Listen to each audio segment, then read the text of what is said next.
Chers amis, Bruno et moi, nous sommes très heureux de vous retrouver pour cette nouvelle émission de Présence protestante. I have a dream. Voilà une phrase qui a été prononcée il y a plus de 55 ans par le pasteur Martin Luther King dans une Amérique où être noir signifiait être un citoyen dégradé. Le grand rêve de Martin Luther King était l'égalité entre les Blancs et les Noirs. Le 4 avril 1968, Martin Luther King est assassiné à Memphis. Mais aujourd'hui, que reste-t-il de son rêve ?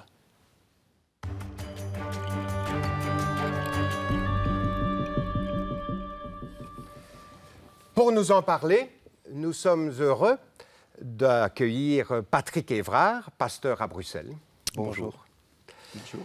Et avant tout, nous allons retrouver des images de la vie de Martin Luther King. Avril 68, Martin Luther King est épuisé, il se repose dans ce motel de Memphis. Peu de temps avant, le leader noir de la lutte pour les droits civiques faisait face à une foule survoltée. « Je n'ai aucune crainte, je n'ai peur d'aucun homme. »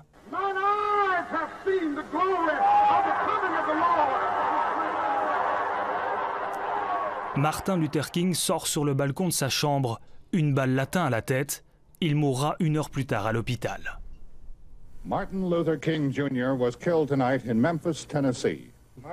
L'Amérique est choquée et affligée par la mort brutale ce soir du révérend Martin Luther King. Au motel Lorraine, ce soir-là, aucune trace du tireur. Un suspect sera intercepté 2 mois plus tard. James Earl Ray avouera avant de se rétracter. Condamné dans un procès éclair, le tireur alimentera toute sa vie la théorie du complot. James Earl Ray meurt à l'hôpital à 70 ans. Son geste 30 ans plus tôt clôt de manière tragique le lumineux destin de Martin Luther King.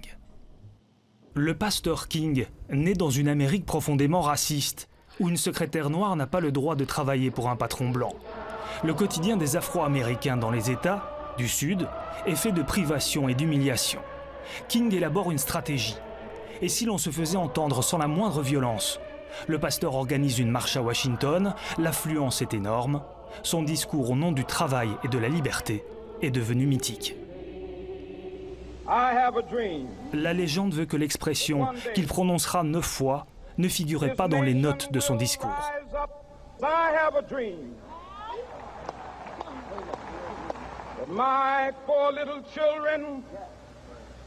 will one day live in a nation where they will not be judged by the color of their skin, but by the content of their character. I have a dream today. À l'époque, l'impact médiatique de ce discours restera étrangement limité. C'est la marche de Selma, dans l'Alabama, qui marquera un tournant. Selma, dont la moitié des habitants de la ville sont noirs, seulement 1% d'entre eux sont inscrits sur les listes électorales.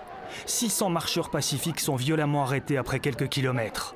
Linda Lowery, 14 ans, faisait partie des manifestants. Elle s'en sortira avec 35 points de suture. Nous n'avions rien fait pour mériter ce qu'ils nous ont fait. Pour moi, c'était de la pure méchanceté et de la haine.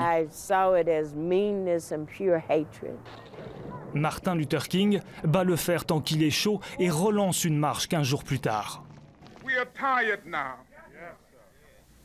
We've lived with slavery and segregation 345 years. We waited a long time for freedom. Le 6 août 65, le président Johnson, sous pression, promet le droit de vote aux Afro-Américains. Martin Luther King, dont le combat moral aura attiré la dévotion d'une partie de l'Amérique, la haine de l'autre. Catalogué noir le plus dangereux du pays selon le FBI à l'époque, jeté en prison ou agressé.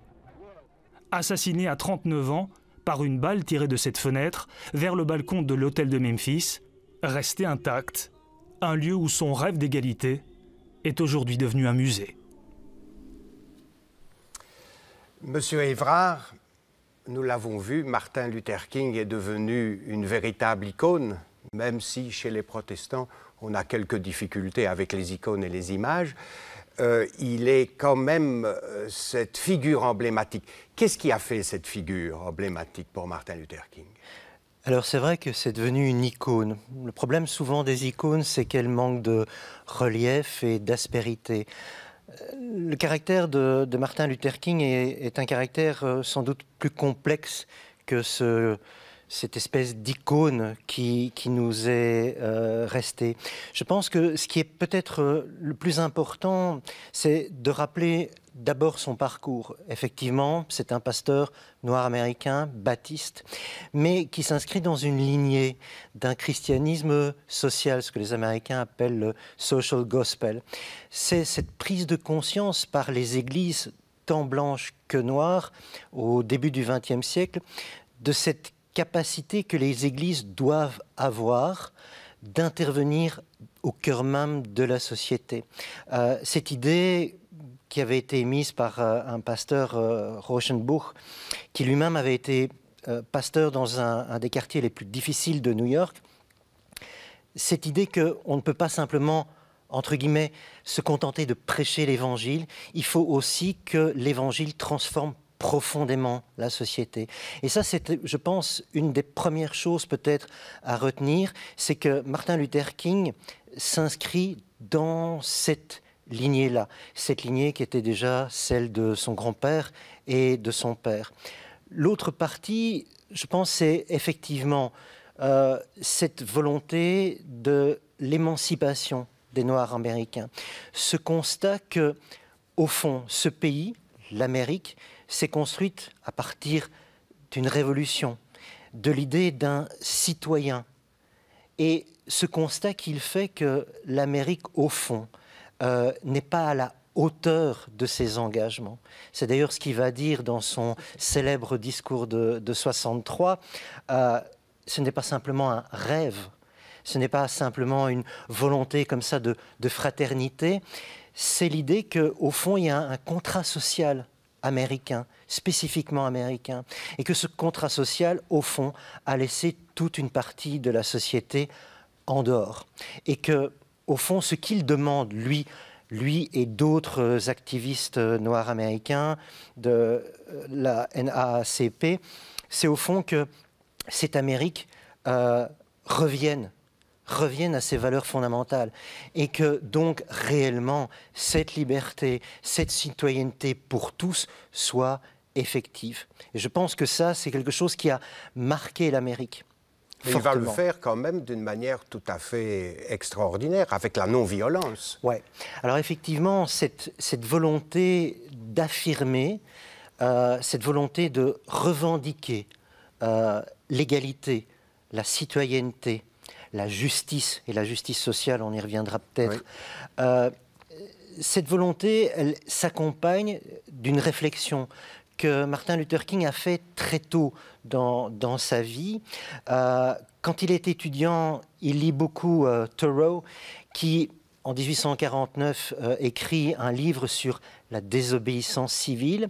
Et c'est intéressant parce qu'au fond, Thoreau, qui est blanc, qui est de la Nouvelle-Angleterre, il dit il est obligatoire pour un citoyen de s'opposer à l'État, à son État, quand cet État-là, justement, n'est pas à la hauteur de ce qu'il prône et des valeurs qu'il met en avant. Et cette désobéissance civile qui va être prônée, elle vient de deux choses. D'abord, le constat de l'esclavage des Noirs américains au milieu du 19e siècle, déjà. Et puis le fait aussi, et ça va revenir chez Martin Luther King, qu'à l'époque, l'Amérique mène une guerre contre le Mexique. Et Thoreau, c'est contre l'esclavagisme et contre cet impérialisme américain. Et cette capacité que tout citoyen a à rappeler à son gouvernement, à son État, les valeurs fondatrices, et donc aussi de désobéir civilement, sans violence, mais comme une prise de conscience pour tous de ce territoire commun qu'est un État, un contrat social qu'il faut mettre en place enfin. Et alors, il va dire dans plusieurs de ses écrits qu'il faut passer de la non-résignation à la non-violence. Donc dans ce que vous dites, ne plus se résigner à l'esclavagisme, à la ségrégation, à partir de Rosa Parks, à partir de tous ces événements, et entrer dans la non-violence, en disant la non-résignation, c'est peut-être ce qu'on a vécu jusque-là, la résignation, donc il faut arrêter de se résigner, mais il faut faire ça dans la non-violence. Oui, et je pense que ce qui est important aussi, quand j'évoquais Thoreau, ce qui est intéressant, c'est en fait ce croisement d'influences. Thoreau va non seulement influencer Martin Luther King, mais va influencer aussi Gandhi. Gandhi, quand il est en Afrique du Sud, lui l'Indien, va réfléchir précisément à son identité dans cette société qu'est l'Afrique du Sud. Cette identité difficile, cette incapacité à pouvoir mettre en avant les droits des citoyens. Gandhi est avocat. Et en lisant Thoreau, Gandhi va faire lui-même cette réflexion précisément de comment ne pas se résigner. Quels sont les moyens d'action qui peuvent être mis en œuvre pour précisément, non pas simplement revendiquer des droits, mais simplement faire que les droits qui sont normalement inscrits soient des droits qui valent pour tous. Et c'est intéressant que dans les années 30, beaucoup de pasteurs et d'intellectuels américains vont faire le voyage en Inde. Vous voyez comment, au fond, cette complexité, certains vont parler même d'un cosmopolitisme des hommes ou des gens de couleur, comme on disait à l'époque. Et au fond, cette réflexion va revenir, une espèce de boomerang comme ça, dans la réflexion de Martin Luther King, et de se dire que, au fond, effectivement, pas de résignation, pas de violence, pas de, j'allais dire, de colère outrée, mais en même temps, cette conscience ferme, assurée, que, au fond, il y a ce droit primordial qui prime sur les lois de ségrégation, ces lois qui ont été mises en place dans le Sud. Et donc, c'est réellement un combat de dignité, de droit et de justice. Martin Luther King ira en Inde, il a rencontré le Mahatma Gandhi, il en sera très marqué, et il dira dans un de ses écrits, dans Doute et certitude, qu'en fait, Jésus de Nazareth, puisque Martin Luther King est pasteur, ça reste son inspirateur, celui qui va le guider, mais Gandhi, c'est celui qui va lui montrer le christianisme en action, alors que Gandhi n'était pas chrétien. Mais c'est là où il va prendre l'action auprès de Gandhi pour mettre en marche ce christianisme finalement social dont vous parliez tout à l'heure, et ce christianisme non violent et revendicatif. Ouais. Et en plus, je pense que ce qui est intéressant aussi, c'est que Martin Luther King, après ses premières luttes, va beaucoup voyager en Europe. Il va recevoir le prix Nobel en 1965, en Inde, au Ghana. Il ne faut pas oublier non plus qu'on est dans une époque de décolonisation. Il va être invité en Algérie notamment. Et il va prendre conscience aussi que le combat qu'il mène, lui et d'autres, aux États-Unis d'Amérique, en faveur des droits et de l'égalité pour les Noirs américains, est un combat qui est mondial, qui est partout, qui se trouve en Afrique, qui se trouve en Asie. Et que les ressorts de l'injustice, que les ressorts de la mise à l'écart de certaines parties de la population, au fond, ces ressorts-là, ils sont les mêmes partout. Et notamment quand il va aller en Inde, une des choses qui va beaucoup le frapper, c'est que précisément, et une de ses phrases va être que, au fond, la bourgeoisie, qu'elle soit blanche, brune ou noire, se comporte vis-à-vis des autres toujours de la même manière. Et au fond, il y a une prise de conscience que ce mouvement qu'il mène aux États-Unis est un mouvement qui doit être mené et qui est mené absolument partout. Et ce qui unit ces mouvements sont précisément cette volonté d'affirmation, d'identité, de revendication des droits, mais dans cette manière d'être non violente. Une manière d'être qui va être souvent très mal comprise aux États-Unis, notamment par d'autres tenants et d'autres leaders de la communauté noire qui estimeront que, au fond, cela ne mène à rien. Ce qu'il faut aussi dire par rapport à la non-violence, c'est qu'au fond, et je le disais en commençant, cette idée d'une icône, d'un Martin Luther King prêchant l'amour et la fraternité, c'est aussi peut-être le risque d'oublier la très grande force l'extrémisme parfois, mais dans le bon sens du terme, de Martin Luther King. La non-violence, ce n'est pas de l'angélisme. Martin Luther King, quand je parlais du christianisme social, par exemple, a bien vu que, au fond, cette espèce de libéralisme sentimental, espérant que les choses s'améliorent dans un progrès social continu, et pour les chrétiens sociaux, peut-être jusqu'au royaume des cieux, en même temps, était sans doute beaucoup trop sentimental. Et il disait, l'amour sans la justice, c'est précisément du sentimentalisme, ça ne mènera à rien. Par contre, la justice sans l'amour est quelque chose qui peut être absolument terrifiant et inhumain. Et donc, cette figure de Martin Luther King, et je pense que c'est une des choses qui a peut-être été le moins bien compris, cette non-violence, elle n'est pas non plus le signe d'une espèce d'idéalisme. Il est très réaliste. Il sait très bien ce qu'est l'âme humaine. Une de ses lectures, quand il est à l'université, c'est Reinhold Niebuhr, théologien américain, justement connu pour son réalisme, pour sa volonté de marquer le fait que, au fond, ce ne sont pas les bons sentiments, c'est pas la bonne humanité qui va faire nécessairement avancer les choses, et qu'on se heurte là à des réalités sociales, à des structures étatiques, des structures culturelles, des structures profondément sociales qui sont extrêmement dures à faire bouger. Justement, la notion de justice sociale, vous en parliez tout à l'heure, et puis on en a déjà parlé un peu maintenant. Qu'est-ce qui l'inspire finalement? Qu'est-ce qu'il va trouver d'un peu de spécial dans cette justice sociale? Alors là aussi, l'influence de jeunesse de ce christianisme social, Gandhi bien entendu, mais en même temps la prise de conscience que l'émancipation des Noirs, les droits civiques ne peuvent pas ne pas s'accompagner d'une lutte pour la justice sociale.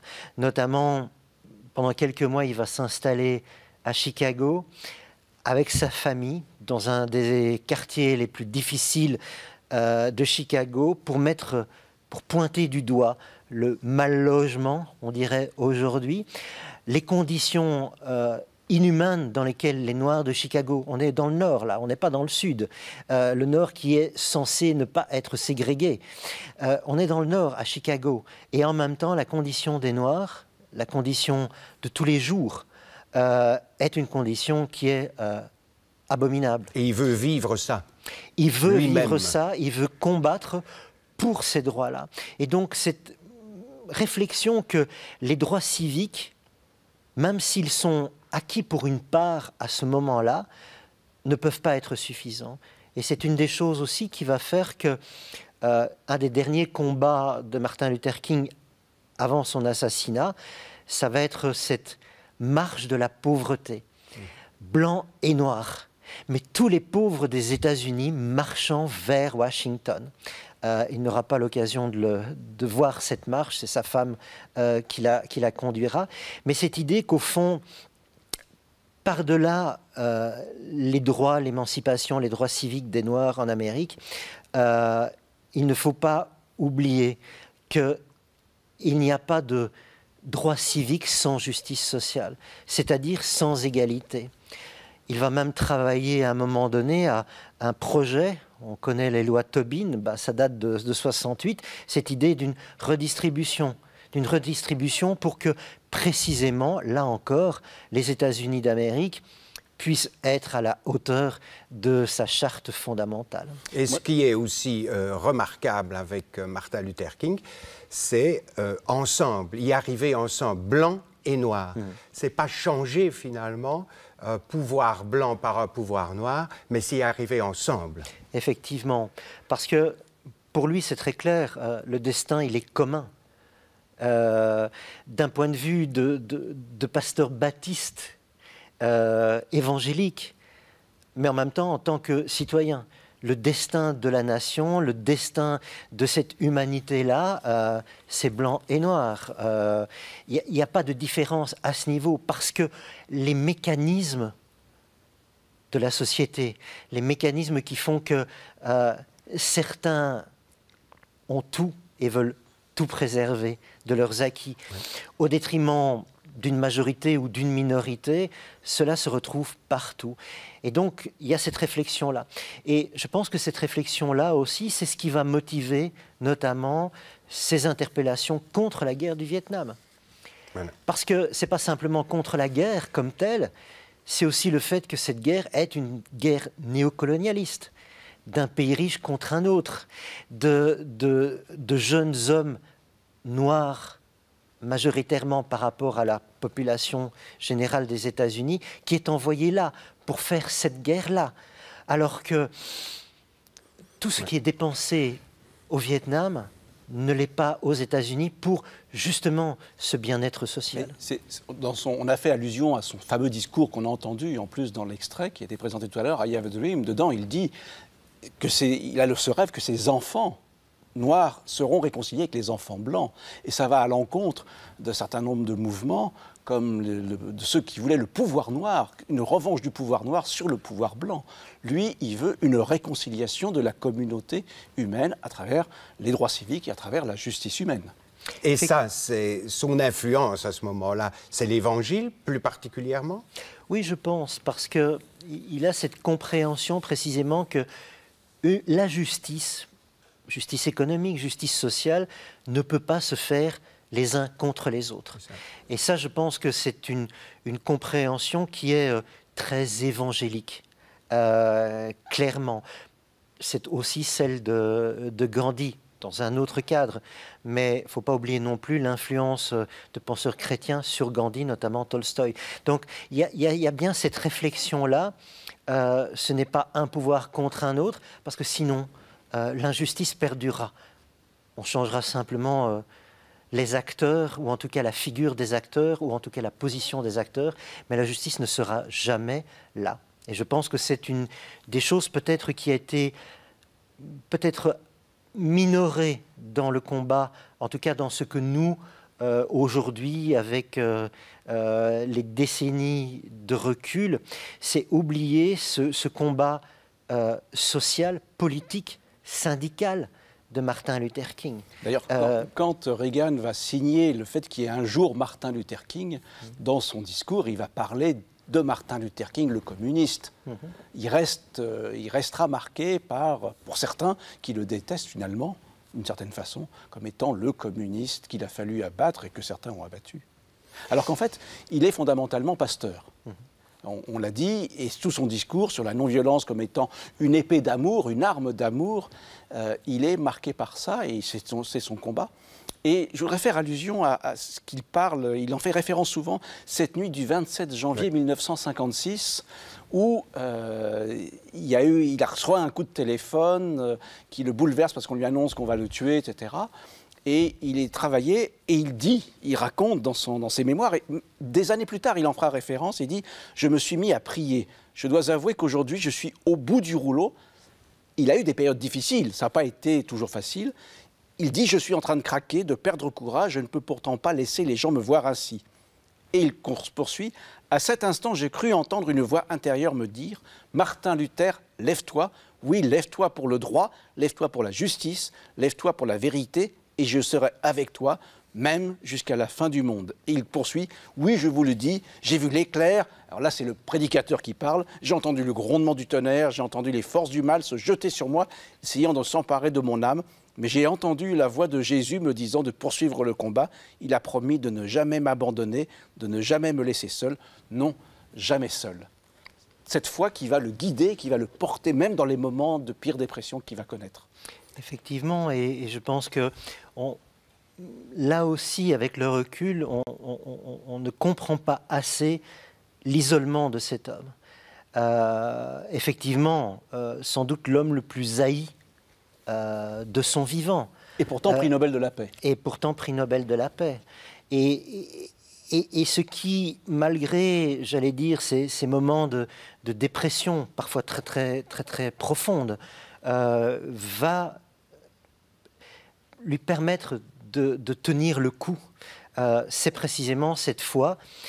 Mais pas simplement cette foi dans le sens d'une foi personnelle, mais aussi le fait que ce pourquoi il se bat, c'est précisément cette justice.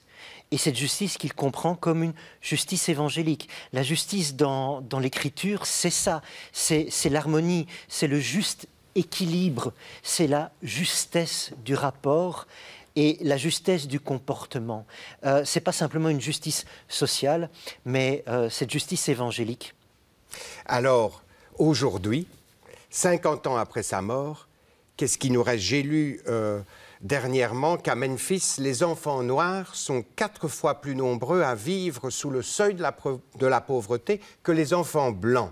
Que reste-t-il du rêve de Martin Luther King? C'est toute la question à se poser, et je pense que là aussi, Martin Luther King était conscient que les droits civiques qui avaient été arrachés n'avaient rien coûté à la société. Par contre, la justice sociale, la justice économique est une chose sur laquelle précisément le pays, les États-Unis d'Amérique, ont buté. Ce qu'il reste, c'est effectivement cette voie prophétique. Ce qui reste, c'est précisément cette infatigable volonté de dire que une société qui se donne pour être une société d'égaux ne peut pas laisser de côté une partie de la population, que ce soit la couleur de peau, que ce soit le genre, que ce soit n'importe quel qualificatif ou quel communautarisme, ou peu importe.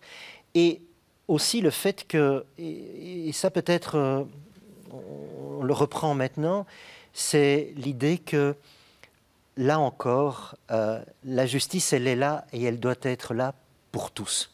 Alors, merci, parce que maintenant, pour poursuivre effectivement cette réflexion, peut-être chez nous, peut-être dans notre quartier, être des petits kings, un peu chacun là où nous sommes, va apparaître sur votre écran un certain nombre d'ouvrages. Oh, ils sont loin, la liste est loin d'être exhaustive. Vous voyez sur cette table qu'il y en a encore beaucoup d'autres, et beaucoup d'autres encore en librairie et ailleurs.